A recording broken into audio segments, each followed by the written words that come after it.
Bonjour, bienvenue dans ce point bourse du 11 janvier 2024. Alors aujourd'hui, on va regarder les marchés étrangers, le CAC 40, quelques actions qui sont intéressantes également sur lesquelles on pourrait rentrer prochainement, et les actions du portefeuille qu'on suit régulièrement. On va, alors avant de commencer, et certains chiffres économiques, avant de commencer, comme d'habitude, je rappelle que les informations et analyses données sur cette chaîne sont données à titre indicatif et ne peuvent pas être considérées comme un conseil en investissement.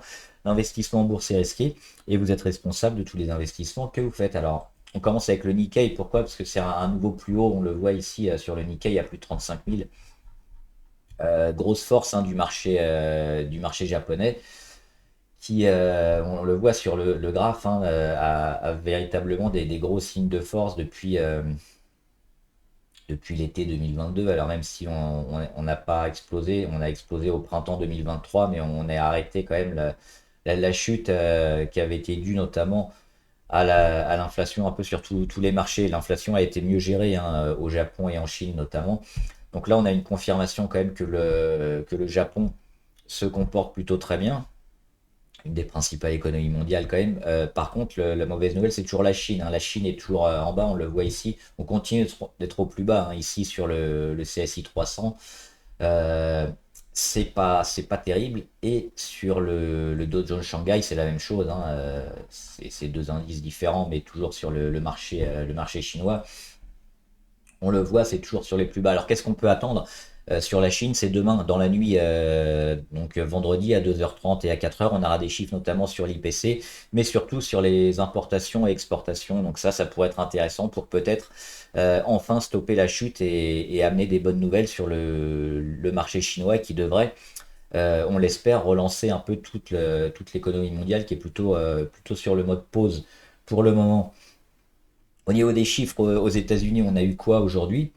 On a eu alors inscription hebdomadaire au chômage et bénéficiaires de l'allocation chômage. Ça, c'était pas forcément marquant parce qu'on avait des chiffres plutôt identiques à ce qu'on attendait, mais surtout on a eu l'IPC, donc l'indice des prix à la consommation, qui mesure l'inflation, et on a eu un petit rebond sur ces chiffres-là, plus 0,3 sur le mois de décembre, et plus 3,4 en annuel. Donc on a un petit rebond. C'est un peu décevant. On était à plus 3, hein, sur 3,1 en annuel, et puis on a fait plus 0,1 sur le mois précédent. Donc on voit qu'on a un petit rebond de l'inflation, même si on espère toujours une baisse des taux directeurs, hein, pour les banques centrales, pour permettre un refinancement un peu plus abordable pour les entreprises, notamment celles qui sont les plus endettées. Donc ça explique en partie, hein, la baisse des marchés aujourd'hui. Le petit rebond de l'inflation, on le voit sur le dos, hein, moins 0,6 à la mi-séance. Donc c'est ce gros rebond, hein, du Dow Jones, probablement ici sur les plus hauts. Il faudra attendre des bonnes nouvelles maintenant, hein, sur les marchés pour continuer. Mais on le voit, hein, on tapait sur les plus hauts déjà sur le dos. Ça va évidemment se calmer avec ces chiffres, et on attend la Chine cette nuit pour peut-être encore des meilleures nouvelles. Et le Nasdaq, moins 0,8, c'est pareil, c'est la même chose, hein, notamment dû à l'IPC. On va en reparler du Nasdaq avec quelques valeurs intéressantes. On reste quand même plutôt haussier, hein, sur le Nasdaq par rapport aux autres entreprises. On sait qu'il y a les 7 gros du Nasdaq qui portent un peu tout et qui font un peu la pondération du Nasdaq à eux tout seuls, et toutes les entreprises technologiques autres, même si elles ont du mal, elles apparaissent pas ici dans le graphe. Elles sont tellement peu importantes, tellement peu pondérées que c'est un peu un graphe en trompe-l'œil, hein. Ce graphe-là, c'est plutôt le graphique des très très très grosses entreprises très fortes qui portent le Nasdaq, donc pas forcément le plus pertinent en termes économiques. Le CAC 40, enfin, le CAC qui perd 0,5 aujourd'hui, hein, donc c'est pareil, on était plutôt bien durant la séance, et puis les chiffres, hein, à 14h30 sur l'IPC qui ont un peu refroidi tout le monde. Mais on revient sur notre support, hein, 7384, le plus haut de 2022 ici. Donc on y revient 2 ans après. Rien de nouveau, toujours. C'est un support qui est plutôt intéressant parce qu'on le voit, hein, on a juste méché une fois et on est toujours en train de le travailler depuis plus d'une semaine, donc plutôt résilient. On s'attend à continuer de le travailler ici toute cette fin de semaine et le début de la semaine prochaine, certainement. donc toujours en phase de construction sur le CAC 40. Et on va regarder les grosses variations du CAC avec notamment Téléperformance. Alors Téléperformance, c'est plutôt pas mal. Alors malheureusement, on a fait une mèche haute parce qu'on était bien parti durant la séance. C'était la plus grosse progression, était à plus 5 ou plus 6 en cours de séance, même peut-être un peu plus. Et puis finalement, on a tout rendu sur la fin. Alors moi, j'étais rentré, j'en avais parlé il y a 2 jours, je crois, sur Téléperformance. Et c'est plutôt une bonne chose, on le voit ici avec, j'en ai parlé dans la dernière vidéo, je ne vais pas répéter tout ce que j'ai dit, mais on va juste voir ce qui s'est passé aujourd'hui. On a ouvert avec un petit gap qui n'a pas été comblé, et on est au-dessus de toutes les moyennes, sauf la dernière à 200. On a quand même une belle phase ici de congestion qui est en train de casser et de partir vers le haut. On est aussi sur une petite zone ici à 132 qu'on avait déjà testé une première fois et une deuxième fois ici. Là, on est à nouveau une troisième fois en train de la tester. Tout est plutôt en train de se mettre pour un départ sur Téléperformance, donc toujours très positif dessus. Et au niveau ce qui n'a pas marqué, c'est les bancaires, les bancaires qui ont souffert aujourd'hui. Ça pourrait être intéressant d'attendre peut-être un début de consolidation un peu forte sur les bancaires pendant quelques jours pour se replacer sur le moyen terme. On le voit sur Société Générale, qui perd beaucoup, plus de 3,5% aujourd'hui, et qui revient plutôt quand même sur un niveau assez neutre, mais au niveau des indicateurs notamment, on est un peu haut au niveau MACD, on est peut-être en phase de correction, donc ça vaut le coup d'attendre et puis peut-être de pêcher la Société Générale dans quelques jours. La BNP, c'est pareil. On a buté à chaque fois sur les mêmes zones, 62. On n'y arrive pas. Donc, qu'est-ce qu'on fait? On corrige. On va aller chercher quoi? Peut-être cette zone-là sur la BNP. Une zone autour des 57. Auquel cas, on serait plutôt intéressant d'acheter. Et enfin, la dernière, Crédit Agricole. Crédit Agricole qui surperforme les autres, mais qui aujourd'hui a peut-être signifié la fin de l'embellie ici. Et le début, pareil, d'une petite correction sur la bancaire. Allez, on va regarder quelques valeurs intéressantes du portefeuille. On va passer rapidement sur celles qu'on a déjà faites récemment. On va juste parler de celles qui sont plutôt intéressantes. Alors, toujours Airbus, avec les problèmes de Boeing. Airbus, ils semblent plus que jamais intéressants pour le moyen long terme, avec un carnet de commandes énorme. Et ils sont toujours orientés largement à la hausse pour aller taper les 150 et plus. Airbus, c'est plutôt intéressant. Pas forcément super volatile, plutôt presque défensif aujourd'hui, mais tout le secteur aérien est toujours très intéressant avec une reprise qui s'est faite et on bat des records sur l'aérien, malgré les problèmes climatiques et la pollution que ça engendre. Le secteur aérien continue de performer un peu partout en termes de chiffre d'affaires, de volume et tout. Donc oui, c'est probablement un secteur intéressant en 2024. On va s'arrêter, alors pas sur Apple, Apple qui a perdu la tête un peu de la première valorisation suite à sa correction. Et c'est quoi? C'est Microsoft qui a récupéré le flambeau aujourd'hui. Alors je ne sais pas si ça se joue peut-être dans la journée ou hier, mais parce que là c'est un petit peu perdu Microsoft, mais en tout cas pendant un moment elle avait la première valorisation devant Apple avec un nouveau plus haut sur Microsoft et on le voit sur ce graphe. Toujours largement haussier moyen terme. Microsoft, c'est quoi? C'est le cloud, c'est l'intelligence artificielle, c'est toute cette technologie informatique qui va continuer de faire le buzz. On l'a eu en 2023. Gros momentum avec Nvidia, ça va continuer avec Nvidia, avec Microsoft, avec Alphabet. Donc c'est des valeurs un peu euh, presque refuge, je dirais, pour l'année 2024, avec des chances quand même de performer plutôt intéressantes. Atos qui sont à -5, on était en short. Alors moi je suis parti sur Atos, j'ai pris les bénéfices. Attention quand même à l'annonce s'il y en a d'une éventuelle scission, notamment sur Eviden. Ça pourrait remettre le titre sur un gap haussier et très haut, mais pour l'instant on reste baissier. C'est de ça dont on a un peu peur sur Atos, c'est qu'ils annoncent une belle vente, une scission et que ça leur remonte le cours. Mais sinon, on est toujours plutôt négatif. Mais il faudra prendre ses bénéfices à un moment ou à un autre sur le short. Avancium toujours positif. On attend le petit déclic sur Avancium. On n'en est pas loin. Peut-être pour cette semaine. On peut rentrer en anticipation dessus, mais toujours extrêmement positif sur Avancium. Eramet un peu moyen, ce qui se passe sur Eramet. Il y a un petit gap qu'on va peut-être aller combler ici hein, sur les 62. Elle a quand même fait un beau signal ici en cassant une oblique très longue. Hein. Une oblique qui durait depuis presque un an. Même plus hein, si on tient compte du plus haut ici, le point numéro un. Mais on a également le point 2, 3 et 4 qui étaient faits depuis plus de 8 mois. On l'a cassé, on rend malheureusement un petit peu trop. Mais je pense qu'il y a quand même beaucoup à faire sur Eramet. Hein. Les fondamentaux sont intéressants. Alors les minières qui sont un peu moyens en ce moment, un peu toutes délaissées. On a des niveaux de valorisation pas très élevés sur Eramet, donc ça vaut le coup, je pense, de tenir un peu et puis d'attendre une reprise. Hein. C'est quand on aura comblé le gap peut-être. Ça reste positif à mon avis. Oui, on va faire juste un petit point sur le Bitcoin avec l'ETF qui a été approuvé et pas beaucoup plus de volatilité que ça. On a cassé un peu les 48 000, on le voit ici. Mais finalement, à part les volumes qui ont été énormes, hein, l'approbation d'un ETF spot, on a aussi l'Ethereum qui devrait avoir peut-être un ETF d'ici quelques mois. Tous les altcoins aussi, la plupart ont énormément monté. On le voit ici, hein, quasiment tout est vert malgré quelques valeurs dans le rouge.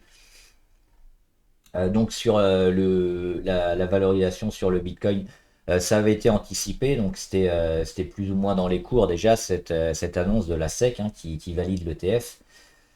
On reste largement positif pour le premier trimestre 2024 pour aller chercher hein, cette zone-là et travailler entre les 48 et les 68. Ce sera notre objectif du printemps en sortie d'hiver sur le Bitcoin.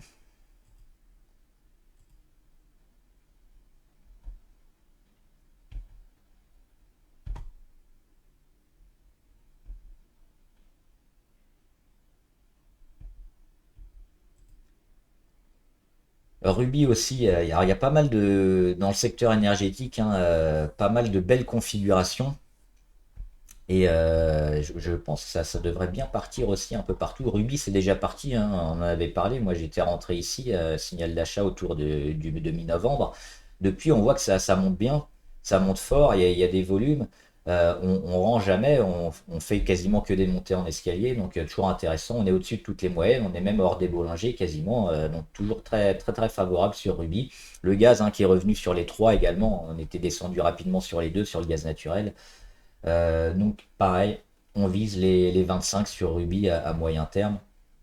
Ça reste très bien orienté. Thales, Thales qui confirme, hein, hier, on casse l'oblique ici de correction. Aujourd'hui, on confirme au-dessus. C'est peut-être le moment de rentrer sur Thales, hein, le secteur de la guerre qui est toujours bien porteur malheureusement. Et qui après, ici, depuis le mois d'avril, donc plus de 6 mois, 6-8 mois de range, on va dire, où il ne s'est pas passé grand-chose, on a accumulé. Euh, on est peut-être en train de repartir. On a un beau signal, ça manque juste un peu de volume. Hein. Les volumes sont comme d'habitude, ils sont pas faibles, mais ils sont pas plus élevés. Mais on a peut-être quand même une belle chance de repartir. On le voit avec cette réaction sur la moyenne à 200. Thales, ça peut valoir le coup de se replacer dessus. Uranium Royalty hein, qui a rebondi suite à sa petite consolidation hein, qui a duré quand même près de 2 mois. Elle est en phase de rebond, toujours largement positif hein, sur Uranium Royalty. Et on le voit, on retrouve un premier histo vert hein, après cette grosse période.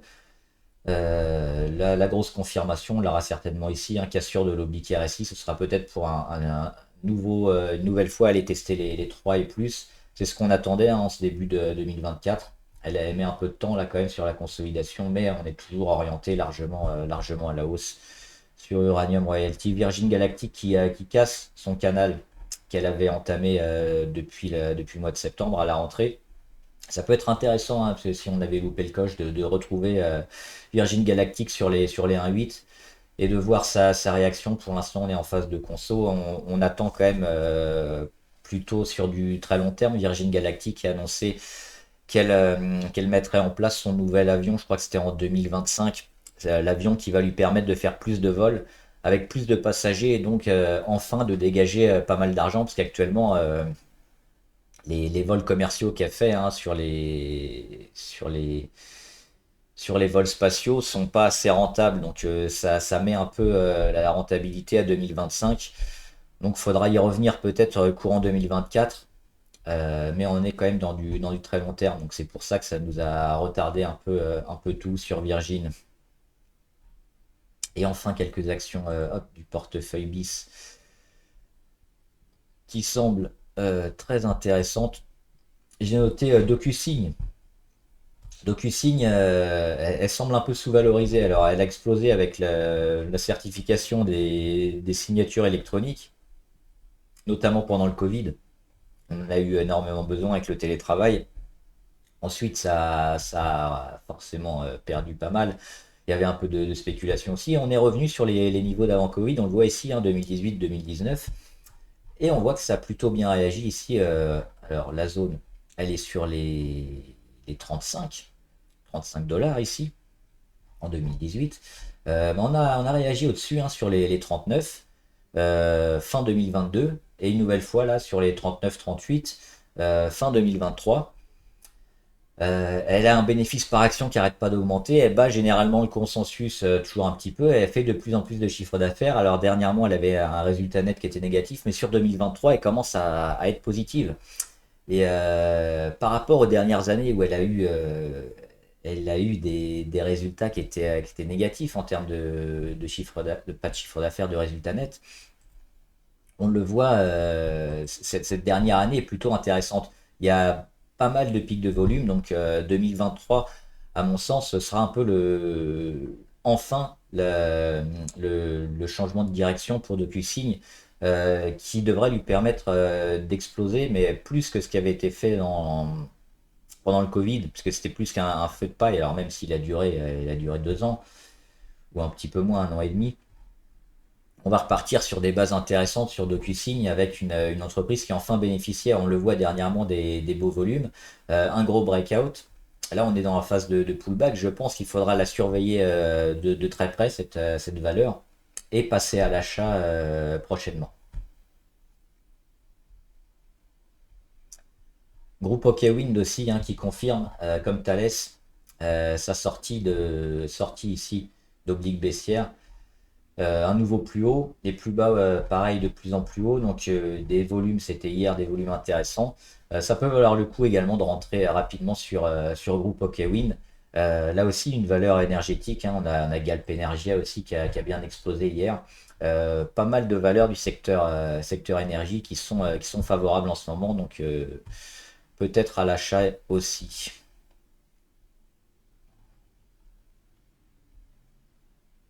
Et Ubisoft qui n'a pas tenu le support et qui est toujours en phase de correction. Donc on reste à l'écart d'Ubisoft et on ira peut-être chercher un support très lointain sur les 18 ou sur les 17.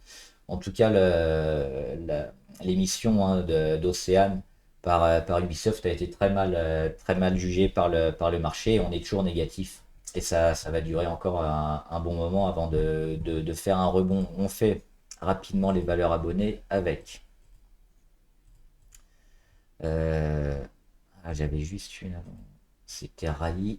Alors, Rally, il y a eu quelques annonces aujourd'hui. Donc on prend 19%, mais on est toujours très faible, hein, sur Rally. Les volumes sur les 2 derniers jours sont plutôt pas mal, mais le rachat des enseignes casino sont en train d'être validés, mais ça n'a pas apporté le gros pump qu'on attendait. C'est un secteur aussi qui est un peu sous pression. Malheureusement, la spécu, elle tarde à se confirmer, hein. Donc on peut encore peut-être rester un petit peu, mais il y a un moment où il faudra partir parce que ça prend pas. On l'avait tenté, hein, depuis le mois de novembre, donc ça fait novembre, décembre, là on est déjà mi-janvier. Faudra que ça parte en janvier. Si en février, on n'a pas de belles nouvelles sur Rallye, il faudra peut-être oublier malheureusement. Avance gaz, donc pas le meilleur des timings, hein, on le voit ici avec la phase de correction qu'elle a entamée, des gros chandeliers hein, sur ces 2 derniers mois par rapport aux précédents, notamment sur les semaines et les années précédentes. Donc on s'attend à pas mal de volatilité et puis surtout un retour a priori ici sur les 120, voire sur les 100. Donc sur Avens, moi j'attendrai quand même pas mal de semaines avant de m'y réintéresser, même si on a des gros pics de volume, on le voit. Le pic de volume ici sur le gap qui n'a pas été comblé, sur les plus hauts quasiment, donc il y a eu des prises de bénéfices. Ça va mettre du temps avant de repartir à la hausse, je pense. DroneVolt, DroneVolt, elle cote 1 centime, hein, donc c'est compliqué. Moi, je suis négatif tant qu'on passe pas ici la zone des 0,0183. C'est une zone de gap qui avait été créée ici l'été dernier, hein, le 1er juin, qui a toujours pas été comblée. Donc le jour où on la comblera, bah, déjà on sera au-dessus de toutes les moyennes, on aura enfin comblé le gap et on pourra peut-être espérer quelque chose. Mais moi, j'aime pas trop ce genre de valeur parce que si on regarde l'historique, même quand ça monte comme ça assez fortement avec une poussée sur les volumes, derrière on corrige à chaque fois et on n'arrive jamais à battre ce nouveau plus haut, hein, 0,08, 0,05, 0,04, 0,01, on fait que descendre et ça continue, donc pas terrible. Panoro Énergie, elle a une figure intéressante, on le voit avec un beau support ici sur les 24,6, une phase un peu de correction avec une congestion qui est en train de se mettre en place. Par contre, ce qui est négatif, c'est ici un petit gap baissier sur les 28. Elle a essayé de le combler et elle n'y arrive pas. Et le gap, il arrive sur la moyenne à 200, hein, une zone un peu moyenne aussi sur le titre cette dernière année. Et malheureusement, en cassant, elle a mis un gros signal négatif avec beaucoup de volume aussi. Qu'est-ce qu'on peut jouer sur Panoro? Éventuellement, le support ici, si on a un rebond, on peut acheter, mais ce sera du court terme. Parce que tant qu'on est sous les 28,7, on sera négatif. Et puis par contre, si on arrive à revenir au-dessus et puis jouer les 30, on pourra avoir peut-être quelque chose de négatif si c'est poussé avec les volumes aussi. Pixium Vision, beaucoup de volume. Mais comme d'habitude, sur ce genre de valeur, hein, c'est une penny. Ça ne l'était pas, hein. Avant, on cotait, on le voit, à plus de 50 euros. Malheureusement, ça vaut plus rien. Il y a eu des dilutions sur Pixium Vision, des augmentations de capital. Pareil, de ce genre de valeur, ça pump très fort, avec beaucoup de volume, et derrière, petit à petit, on rend, on rend, on rend, et on n'arrive jamais au niveau où le cours a explosé. Là, c'est pareil. Alors, sur quelques jours, éventuellement, ça peut se tenter, mais c'est très compliqué. Et on voit que derrière, on rend déjà tout malgré les volumes énormes. Alors, forcément, l'action, elle vaut que 20 centimes. Donc, les volumes sont énormes, mais on fait que descendre sur Pixium Vision. Euh, non, pour moi, c'est très négatif. Et Valourec, on a la résistance à 14,5. Depuis février 2021, on n'y arrive pas. Une fois ici, une deuxième fois, une troisième fois, une quatrième fois, la cinquième fois encore. Et ça fait échec. Donc on sait ce qui se passera, hein. Le jour où on arrive à bien se mettre au-dessus des 14,5, ça va certainement lancer une belle séquence Valourec long terme sur le titre. Mais pour l'instant, à chaque fois, c'est des prises de bénéfices. Donc on attendra peut-être le titre ici, hein, sur les 12,14 pour une énième tentative. Mais là, avec cette confirmation d'échec, on est à court terme négatif. Et puis, on a aussi l'oblique RSI qui nous intéressera si on vient à le casser dans quelques semaines, hein, probablement pas en janvier. Ça pourrait être intéressant. Et enfin, Veralia. Veralia, le rebond n'a pas été terrible. On a eu la phase de correction suite à cette belle poussée, hein, depuis le mois de juillet 2022. Le titre a fait que monter. On a eu une grosse correction assez violente et surtout on a cassé la moyenne à 200. On est revenu à tester et on a fait échec, on le voit. Moyenne à 200, hop, cassure à la baisse, on revient à tester, échec. Donc c'est pas terrible. Pour Veralia, si on veut probablement la racheter, bah, il faudra revenir sur ces niveaux-là, sur les 35-36 et les casser à la hausse Éventuellement, on a un support intermédiaire ici sur les 31-2 qu'on peut jouer hein, si on s'y rapproche et qu'on voit un petit rebond, une petite réaction, ça peut valoir le coup de racheter Veralia. Voilà, j'espère que la vidéo vous a aidé. N'hésitez pas hein, à vous abonner à la chaîne, comme ça vous serez au courant de toutes les vidéos, et à poser vos questions sur la bourse, le trading ou les valeurs que vous voulez qu'on analyse ici. On le fera en graphe ou en commentaire. Bon trade, à plus!